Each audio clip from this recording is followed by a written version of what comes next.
Welcome to the Art of Conscious Living. I have a very special show today. I'm very pleased to bring back as a returning guest Peter VanDyke, Men of Tears, the Peace Program, Peace Educator, and John Pateros. He has an incredible book of healing to wellness, a health guide, a healer's guide. And it's about process coaching. And we're here to speak about this and so much more. Welcome, both of you. Well, thanks. Nice to be here. So John and Peter, welcome. But John, let's talk about process coaching. You are the founder of it. Yes. And it's an incredible way to have people take responsibility for their own lives. Yes. Something that is very, very new in the last decades in the somatic work, as we're hearing, in the Carl Jung's work. Mm-hmm. Where before in the regular psychotherapy, it was all about, well, something's happened to us, so we're going to analyze the process of that and have these breakthroughs, and always looking for breakthroughs outside of ourselves. Right. So this is about not that. This is about us healing ourselves, being our own best friend. Yes, so, being our own healer. And so process coaching is the coaching of the healer. So there's tools that are in the manual, as you indicated, that are very powerful tools that a person can use on themselves to heal from any kind of emotional or spiritual, psychic trauma, and also physical trauma. And when did you come up with this process, and how did you come up with Well, this for a process? long time, I was a hypnotherapist, and I taught hypnotherapy. I had a school teaching people how to become certified hypnotherapists, and I studied NLP, neurolinguistic programming, deeply. Eventually became a certified trainer in NLP. And I had, even before those studies, been deeply into psychic work, working with the energies in the chakras. And, I had a trauma in '97 that really blew me out of the water. I couldn't believe that my tools, all these tools that I was an expert in and teaching people and everything, didn't work. And so I was kind of thrown back on my own devices, resources, and I went really deep inside. And what was the trauma? What happened? I had a relationship with a business partner and also a domestic partner, and the domestic partnership broke up before the business partnership did. And to make a long story short, the breakup of both, my heart and my what I was doing in the world. We were working together, putting this kind of work out for medical professionals, and teaching doctors and nurses how to use tools to help patients relax and relieve anxiety and pain instead of conscious sedation. Typically we replace that in invasive procedures like angiograms and things like that. People didn't need the drugs because the professionals were trained in how to use the techniques we taught them. So what I heard you said is that you had this breakup and it forced you to go deeper. Yes, because of the trauma. Any heartbreak is trauma, and God knows there's plenty of heartbreak, and I'd had a lot, but I'd never had anything quite like. I'd had a lot of very dark moments of the soul, or nights of the soul, or weeks of the soul, but this was like a couple years of darkness. And during this time, I had to get in touch with deeper sources, which I was able to do, fortunately. And tools to serve. And then the tools came, yeah. Yes. So it was a little bit like channeling, where I would be in contact with a spirit and another transpersonal entity that I didn't quite understand at first, but I later came to realize the universal feminine. So I was in contact with what my understanding of the universal masculine or spirit, consciousness, and the universal feminine, the mother, the womb of creation. And it was in that connection between the two of them that these tools came out. And and so process coaching, healing to wholeness, is really the inner work. And the idea here is that you or me or Pete or any of us are the healer of ourselves. And so the tools are used by the part of self that's the most grown up and self-parental, the part that wants to heal, that wants to take care of the other parts that are not currently part of wholeness. And so that's hence healing to wholeness. And the emphasis is way different than in hypnosis and or NLP or any of these other psychological or psychic technologies. Or conventional therapy. Or conventional therapy. So what's the main difference? The main difference is that if we can use the model of the iceberg as the whole mind and the top that floats above the surface as the conscious mind, and then all the rest, the big massive part of it is the unconscious mind. And the idea in hypnosis is to get the unconscious mind to support the will of the conscious mind.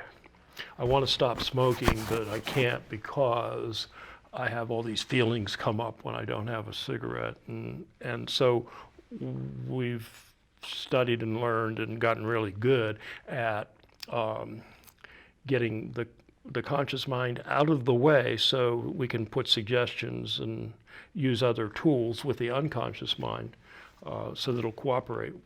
This is different.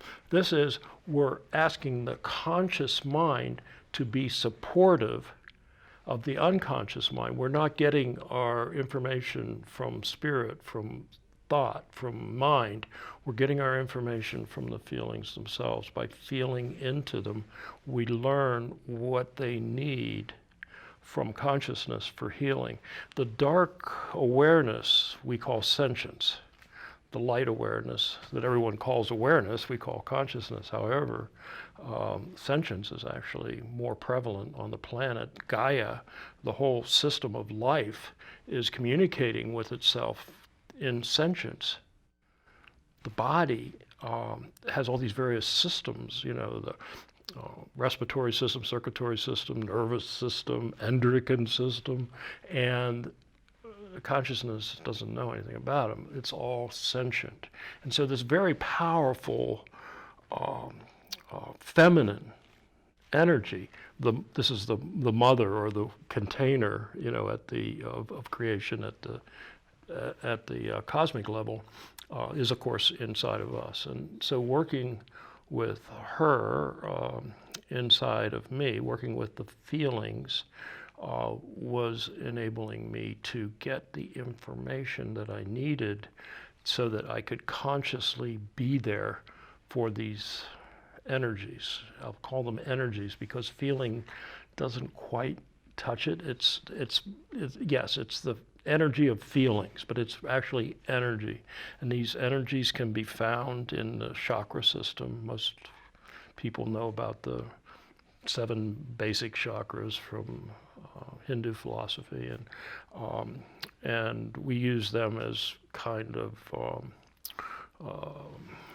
landmarks, if you will, for where we could find different issues lodged, and just even feeling, just even taking a slightly traumatic event, like being triggered by, somebody. Thing triggers me a lot is when someone cuts me off in traffic, like, where do I feel that in my body? And then I feel in, and I find it, there's a tightening here. And then I can direct my conscious attention to it with love. You mentioned moments ago that the subconscious is there with the emotions, and the consciousness is basically in the driver's seat of taking us here and there and throwing us around in the way of what we're feeling or not feeling. So it's very important to get to that subconscious and allow that subconscious to come forth. Are we befriending it? Are we are we listening to it? And Yes, and more than befriending, we're loving it. It's love in the principles of process coaching or healing to wholeness or principles of wholeness work. Unconditional loving acceptance is the medicine. So conscious mind, instead of saying, get out of here, I don't want to have to feel you right now, I've got something better I got to do, says, whoa, wait a minute. Stop everything. You're a part of me, and you're signaling for my attention, and I want to be here for you. Beautiful. Peter, your experience with the process coaching, it's been absolutely incredible. And please share with what's been going on with you as you've been working with John and the process coaching. Well, for me, what I've really, I've been bringing parts of myself. John has been helping me, but I've been bringing parts of myself back into consciousness and then loving them so that they don't have the impact on other people that I love and even on my body. Because what I'm finding is that when I've been ignoring or denying a signal inside of my my being, my body, if I ignore that, then that thing has a temper tantrum, or it really explodes or does something, and it spills out and blames other people and everything. With John, I've been finding that when I put my focus and put loving acceptance on that, I can take that energy so that it doesn't have to impact anybody else. And I can actually learn from it. And you know, it seems to me like my own personal feelings and my body sensations have led me to create separation and judgment from other people and even from what I'm feeling. And this process says, no, put your attention there, open up to receive it, and incorporate it in yourself. You know, bring your adult self. You know, I like the real aspect where you say, you know, that I do have a whole adult being, and if I mean, I've been going through some dark energies and baby and having crying and stuff, and it scares a lot of people.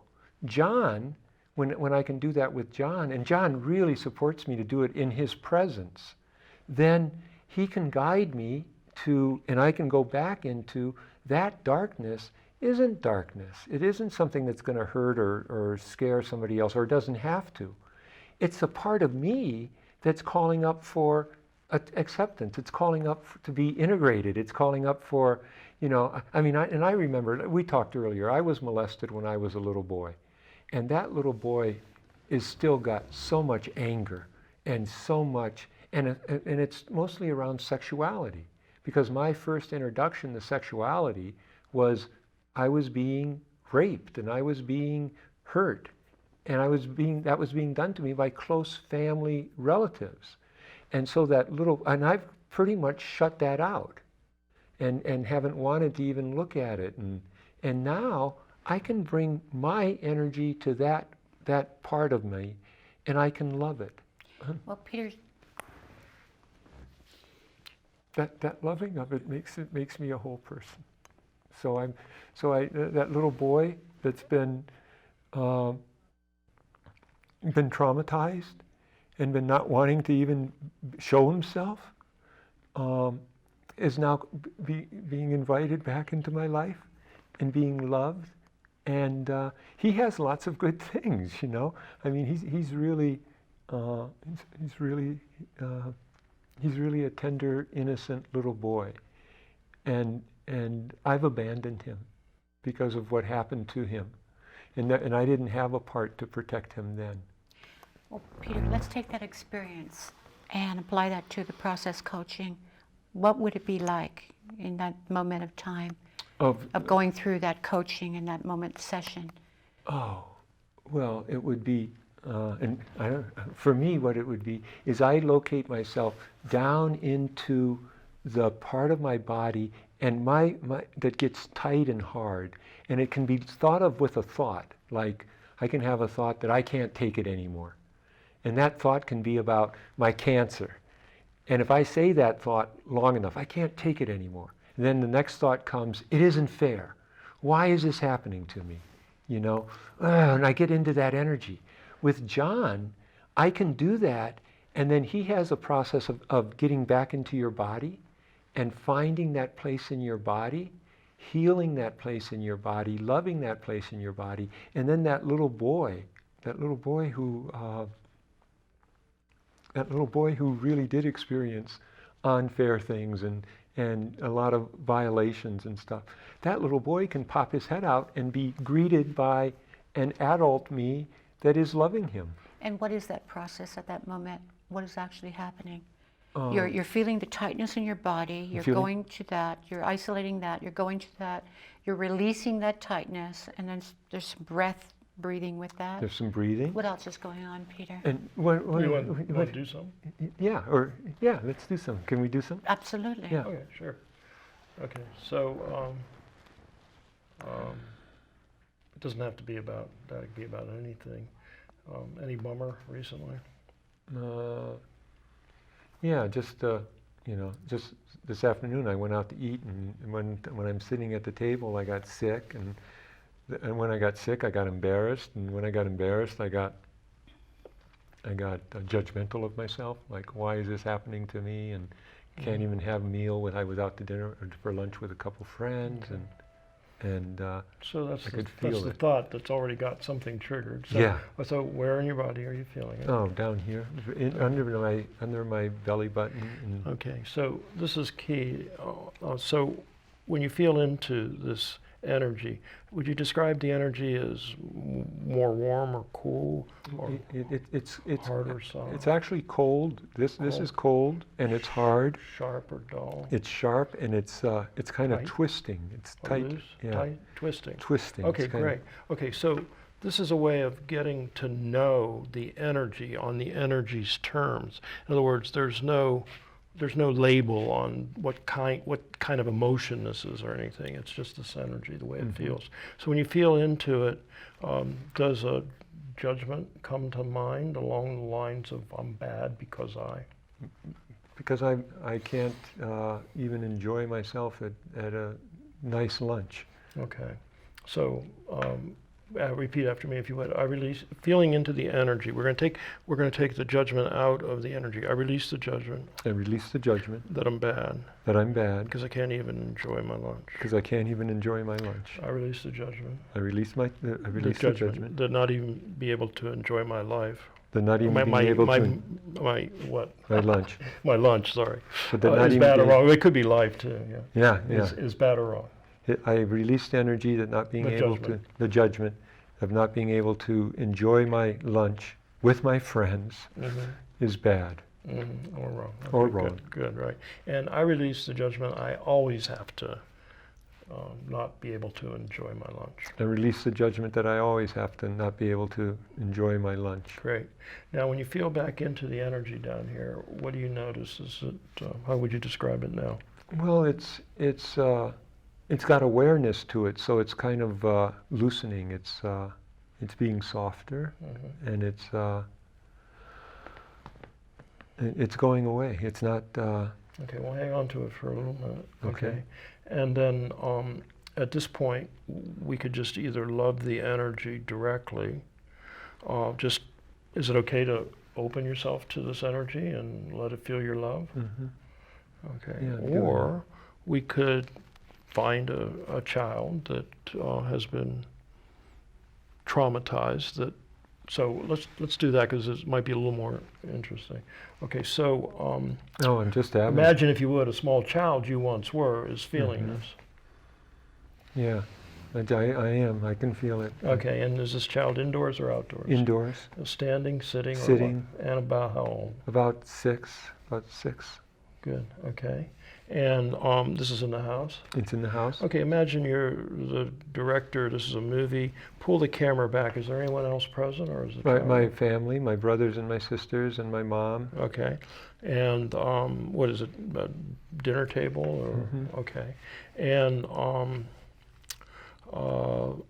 what do you imagine is going on that the child's feeling this energy in his body? Well, what I'm remembering is that I was late to get to the table. I was the youngest one in my family. I was late to get to the table, and when I was getting to the table, I knocked something over, and I was trying to be a part of it, and then my mom got mad. Okay, let's make a separation between you, the director, and the child. So we're talking about the child. So the child had this experience. Okay, good. Okay, and all right, so that's good. So if you would, as a director, stop action, go on the set, get down to eye level with the child. Everybody's frozen. Stop action. You and the child are live action. Say hello. Let him know you're here to help. Hello. And tell me his response to your being here. Oh, he loves. He really likes to have somebody on his side. And he's pretty lovable, I suppose. Well, he is to me. Yeah, well, that's what it matters. Yeah. Well, to the other people, forget it. Yeah. Okay, so open yourself to him and let him feel your love. So we're using the child, this particular instant in time, as a metaphor for the energy and the feeling. And so loving the child is loving his feelings. And your processing coaching, it's very important about judgment. You have a whole process in that of limbing and letting it go and releasing this judgment. So we already released the judgment going Yes. in because Peter was a little bit uncomfortable with it. You could tell, and so and he said he's had some judgment, so it was kind of easy to realize that it was a good thing to release the judgment first. So this is like a contraction or an expansion going on. Yeah, both actually are happening at the same time. Right, and we're wanting to move to the expansion, the openness, instead of that contraction. So there's a little more. So is the child receiving your love? Okay, good. Now come to an observer position, please, where you can see there's the grown-up you, the healer, the director, and there's the child. Let me know when you can see them both. Okay, I got them. Okay, great. Now go into the position of the child. And as the child, you're the beloved. Your grown-up self has been loving you, and as the child now, open to the love and receive it. Bring it in. Feel what it's like to be discovered and appreciated and loved, just for who you are, just the way you are. Very happy. Oh, good. Yeah. Okay, excellent.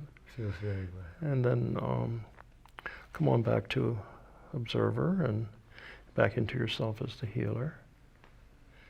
And look in the face of the child and see his beauty and his innocence and his greatness. And give him a hug and hold him close, so close you absorb him into yourself, one whole being.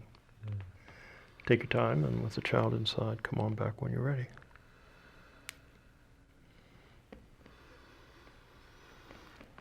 Okay, I'm back. So that's working with the child. You also just like working with the energy, and some of the energies you work with can be amazingly extreme. Yes, yes. Is it okay if I say that you're a person of great light and wonder and beauty, as well as great darkness and energy goes from angelic to demonic without. And what one of the reasons that I like you so much and is that there's so much of you that you in your light, because the darkness that most people wouldn't go anywhere near, the shadow, is kind of like your specialty. Well, one of the things that's happening for me right now is because when I came here earlier, I still had in the back of my mind this whole lunch experience. and it was with two people, Michelle and Maurice, that have been so generous and kind and loving to me. And because I had to get up at the table and be sick, I actually had to go vomit a couple times. Because you're on chemotherapy. Because I'm on chemotherapy, but Yes. but I didn't remember that at the time. What I remembered at the time and going home in the car was, I spoiled the lunch for the three of us. We were all going out. They've been very generous to me, and I was feeling good at the time. But then I got sick, and now, I had this judgment about myself. Then I said, I don't want to go out to lunch anymore. Somebody else, if anybody else invites me out to lunch, I'm not going because, it's a drag. I'm embarrassed. I'm humiliated, and all this. And now I feel like I'll go out to lunch with somebody else again, and I can, explain to them about the chemo, and I can bring that little boy up, because it was very similar to my feeling that I had at the table as a little boy. I felt small and humiliated because I was late. I knocked something over. My brother and my sister were making fun of me. My mother actually asked me to leave the table. If you can't come on time, you don't get any meal today. And so all of that energy I still had inside of me about going through this. And I hadn't thought about that until now, I had thought my strategy was, all right, I don't have to eat lunch with anybody anymore. I can isolate myself, Right. That's a workaround, like we do, all of us do. I have a good friend who is afraid to drive by herself. So she's arranged her life in such a way that she doesn't have to do that. And now she's beginning to work on the fear, because when I'm loving this fear, this energy called fear, which is a fast-moving kind of tightening energy, it's almost like excitement, which is the same frequency of energy, except that it's got some movement in it, and this is like contracting into nothing. Anyway, when she's working on that, it bringing healing to what has been blocking love, by loving what has been blocking love, is miraculous. Well, So she's, and I want to say the judgment release, because see, I think I was having lunch with two other people, and I think I'm the only one that had any judgment about me going to the bathroom and well, you're being the only sick. one that had that child that was Yeah, screwed up at the table. yeah. Right. And so, but healing that, and I wasn't aware of what the child, at the lunch today, I just wanted to eliminate any possibility of being ashamed again or humiliated again. And if that's going to be when I go out to eat lunch with people, well, and now there's a relaxation that I feel where that little boy says he didn't even make a mistake, that the adult healer is kind of giving him the energy that he didn't make a mistake. That what he did, it got punished and it was a big thing for the people around him, but it's not a big thing. He's innocent. Yeah, he's innocent. He's innocent. So what I'm hearing of the process, that it's bringing you right back to full center of responsibility. It's always putting the onus back to you instead of outside of yourself. Yes. And when we stay centered in our core essence of who we are, there's no mistakes there. There's no problems there. That's right. And the coaching is all about that, and more of being in balance and being in this loop of awareness, witnessing. You bring this to San Quentin prison, and Part of it, yeah. Yes. There's I was touched because there's rooms that are used for other things are sometimes used for classrooms, and there was a blackboard in the H unit where someone had written something that's in the manual up on the blackboard, and it says that everyone has always been doing the best they can with what they have to work with at the time, including me. And that's the rationale for judgment release, because we're all innocent. I mean, there isn't any real outside authority saying good, bad, right, wrong. It's all inside. And and we've been sold a bill of goods, which we bought, hook, line, and sinker. The cultural conditioning has it just the opposite. And people in San Quentin are there because they're guilty. So coming out of that mindset, you doing judgment release on, really serious misdeeds is makes it possible for, if I'm the prisoner that's wanting to rehabilitate myself, it makes it possible for me to realize that, yeah, that wasn't good to do. I don't want to do it anymore. And I'm not bad for having done it. I'm a good person fundamentally. I'm innocent. Now, if I'm a good person, I can behave way differently than if I'm a bad person. Because if I'm bad, then I act bad. And that's the way it is. And that's the way everybody knows it. I'm bad, so I'm going to be a bad actor.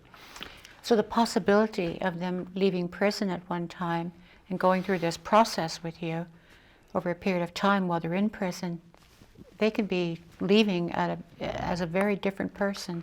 Yes, and in fact, the project that I was working with, volunteering, has a motto that leaving prison Before you get out. before you get out. Leaving prison before you get out. Because if you can't get out of your own prison, you're not going to get out of that one.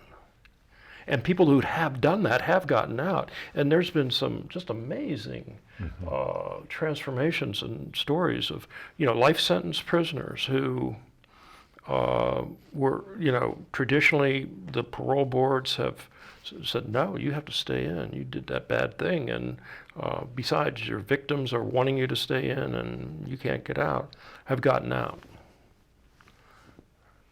Because they owned it. They took responsibility for it. That's this whole, the whole dilemma is this, I don't want to be responsible, people say. I don't want to be, don't look at me. Don't blame me. I don't want to own that. Yeah. Man. I don't want to, yeah. And it's counterintuitive, but it works. If I own it, and one of the guys I heard just in casual conversation said, well, and then when I incarcerated myself, and he owned it, it's his prison, and he could get out then, and he did. So we have this cultural conditioning that the outside is powerful, that I am just one of 7.5 billion other Shamils like me, and nothing I can do about anything, and the powers that be will either take care of it or not, and probably not, and but it's just it's a myth. It's the myth of objective reality. It's as if we've all believed that there is some objective reality. But the truth is and in the manual there's this metaphor, the movie's metaphor, because ultimately we're perceiving the reality that we perceive, and even though Pete and I can be looking at you, there's two different realities of you. His and mine, and ultimately reality is subjective, and therefore there's no one in charge except me, and how I make my movie is my life, and some people take a role in someone else's movie and that's it, they're finished, they know what they're supposed to do, and they follow that rule. So, it's right here in the script how you're supposed to act, and I do, and then that doesn't work usually. Sometimes for a long time, other times not long. And then, whoa, well, what do I want? And so this work is really about finding our true will, which is located inside, So, and this is the feminine nature of deity, the cosmos, reality, my feminine. It's my feeling of desire that tells me what I want. And one of the little principles in the manual is, in the moment, do what you want and only what you want. And that gets people to go, oh my goodness, if everybody did that, then there would be chaos. But it's actually, if everyone did that, it would work out. Yes.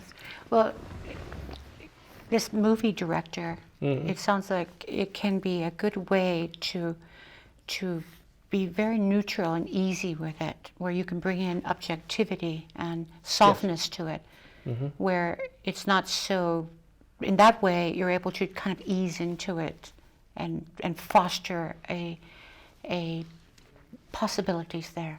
Yeah, there's a lot more possibilities when I'm not all invested in, my point of view that I believe is unchangeable, because I've, developed Right. to who I am now, and this is who I am. It's my point of view. In this work, we have many inner identities, and so there's, for instance, there's the inner identity of me, myself, and then in my reality, I can go into an observer position, and I can be the observer of the three of us sitting here. Mm-hmm. And I can go one more step. I can go into either of your positions and get a sense of what you're feeling now. And then come back to the observer and feel the field, feel the energy in the room. And each of these perceptual positions is really a different inner identity. And the identity of the child mm-hmm. versus the identity of the grown-up. Well, for me, part of the work for me, and I think it's been really critical, and I'm calling it healing a death, not preventing a death or anything like that, but if I'm in the process of, and I pretty much am, I've lost 60 pounds, I'm in the 7th month of chemo, I'm doing all this. I mean, and most medical people and a lot of people would describe me as a dying person, all right? And with John and the work I'm doing, I feel like I'm a healing person. And so I can actually heal my death, whether I die or not. This process of incorporating all the parts of me that I've heard about death and that I've been afraid of about death, or all the things that I want to wrap up before I die, and the things I'm afraid to tell anybody about my life and what I've done and stuff. And those parts can actually come up to be healed and to be loved, and then they go away. They're still with me, but they don't have the power to scare and hurt other people. They're just a part of me that they don't act out independently. They don't act out. And their energies yeah. are vitalizing you in a way that mm-hmm. people say, "Oh my God, you look really good." Mm-hmm. Yeah, since John and I have been doing this work, and this last weekend, I'm doing a lot of it by myself, but hours with John. But I've had this real feeling around healing, around feminine, and around sexuality and feminine.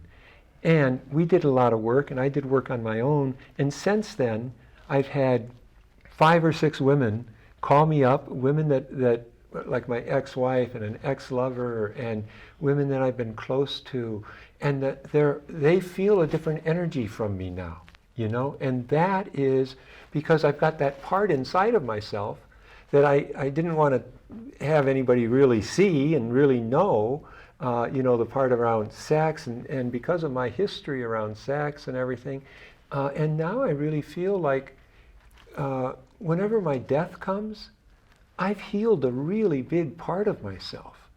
And that healing, I can heal my relationship to death, you know? I'm not afraid. I don't want to die. I want everybody to know that. I want to live for another 40 years, you know? Or I'll take my mom lived to be 88 and I'm 64, so 24 years would satisfy me.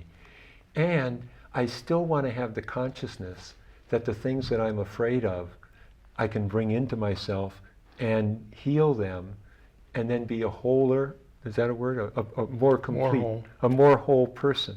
Yeah. And that's what I feel. You know, Because in essence, that is what being alive is all about. that's right.